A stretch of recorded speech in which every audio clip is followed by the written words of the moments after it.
പാപഭാരം ചുമന്നതാം ദൈവത്തിൻ കുഞ്ഞാടു നീ.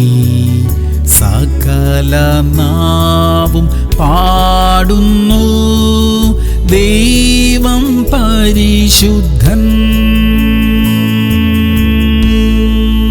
1 പത്രോസ് 4:11. ഒരുത്തൻ പ്രസംഗിക്കുന്നു എങ്കിൽ ദൈവത്തിന്റെ അരുളപ്പാട് പ്രസ്താവിക്കുന്നു എന്ന പോലെയും ഒരുത്തൻ ശുശ്രൂഷിക്കുന്നു എങ്കിൽ ദൈവം നൽകുന്ന പ്രാപ്തിക്ക് ഒത്തവണ്ണവും ആകട്ടെ. പ്രിയമുള്ളവരെ, നാം സംസാരിക്കുമ്പോൾ ദൈവത്തിന്റെ വാക്കുകളായി അവ നമ്മിൽ നിന്ന് പുറത്തു വരട്ടെ. നാം ശുശ്രൂഷിക്കുമ്പോൾ ദൈവം നൽകുന്ന ശക്തിയിൽ നമുക്ക് ശുശ്രൂഷിക്കാം. നമ്മുടെ എല്ലാ കഴിവുകളും ദൈവം തന്ന കൃപയാണെന്ന കാര്യം മറക്കരുതേ. അവിടുന്ന് നൽകിയ പ്രാപ്തി അനുസരിച്ച് വിനയത്തോടെ ദൈവത്തെ സേവിക്കാം.